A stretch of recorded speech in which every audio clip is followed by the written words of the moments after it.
Hello friends, welcome back to my channel. আমার চ্যানেলে আপনাদের সবাইকে স্বাগত। আজকের আমি একটু অন্য রকমের কলমি শাক ভেজে দেখাবো। প্রথমে কড়াই গরম হয়ে গেলে তার মধ্যে তেল গরম হতে দেব এবং তেলের মধ্যে দুটো শুকনো লঙ্কা চিড়ে দিয়ে দেব। অন্য রকম বলছি কেন, কারণ এই শাক ভাজাটা সম্পূর্ণ জিরে দিয়ে ভাজা হবে, গোটা জিরে দিয়ে ভাজলে কলমি শাক ভাজা অসাধারণ টেস্ট হয় খেতে। তো শুকনো লঙ্কাটা আমার একটু ভাজা হয়ে এসছে।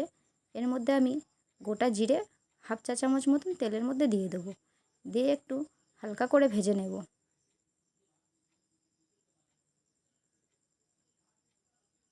জিরেটা খুব বেশি কালো করে ভাজবেন না, একটু হালকা করেই ভাজবেন। তারপরে কলমি শাকটার অর্ধেকটাই দেবেন, অর্ধেকটা রেখে দেবেন। তেলের ওপর কলমি শাকটা দিয়ে একটু হালকা করে নেড়ে দেবেন।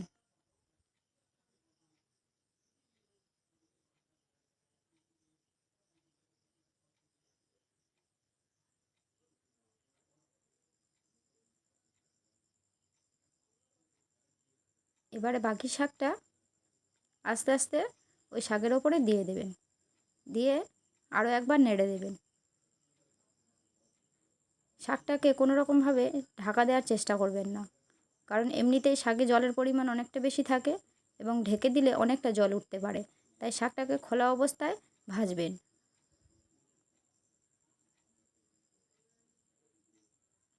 পেঁয়াজ এবং কাঁচা লঙ্কা আগের থেকে দেওয়ার দরকার নেই। শাক ভাজাতে সবসময় পেঁয়াজ কাঁচা লঙ্কাটা শেষের দিকেই দেবেন।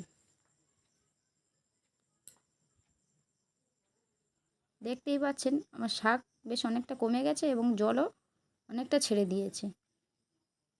তো একটু হালকা করে নেড়ে দিয়ে এবার এর মধ্যে নুন দিয়ে দেবেন। আমি হাফ চা চামচ মতো নুন দিয়েছি, আপনাদের যতটা পরিমাণ লাগে ততটা পরিমাণই দেবেন।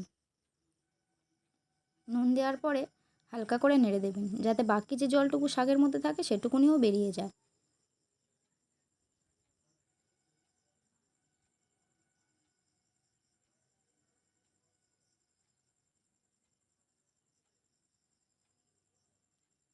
দেখতেই পাচ্ছেন শাকটা আমার অর্ধেক হয়ে গেছে, মানে যতটা দিয়েছিলাম তার অর্ধেক হয়ে গেছে শাকটা। এই পর্যায়ে আমি একটু হালকা করে, অর্থাৎ হাফ চা চামচেরও কম হলুদের গুঁড়ো দিয়ে দেব। গুঁড়ো লঙ্কা দেওয়ার দরকার নেই, যেহেতু এর মধ্যে শুকনো লঙ্কা দেওয়া আছে। এবার আমি এর মধ্যে যে পেঁয়াজগুলো কুচে রেখেছিলাম, সেই কোচা পেঁয়াজ এবং কাঁচা লঙ্কা 4টে কুচে রেখেছিলাম, সেই 4টে কাঁচা লঙ্কাও দিয়ে দেবো। তাই বললাম যে এখানে গুঁড়ো লঙ্কা দেওয়ার দরকার নেই, যেহেতু শুকনো লঙ্কা এবং কাঁচা লঙ্কা দুটোই এর মধ্যে আছে। বেশি দিয়ে দিলে ঝাল হয়ে যেতে পারে।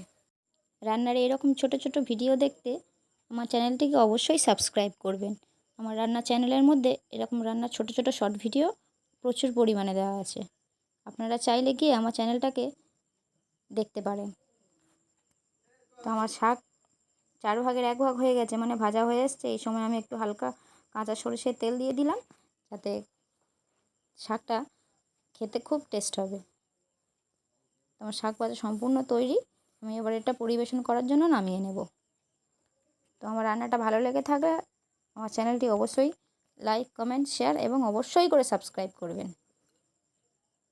দেখতেই পাচ্ছেন আমার শাক ভাজাটা কত সুন্দর হয়েছে। আপনারাও বাড়িতে এরমভাবে বানাবেন।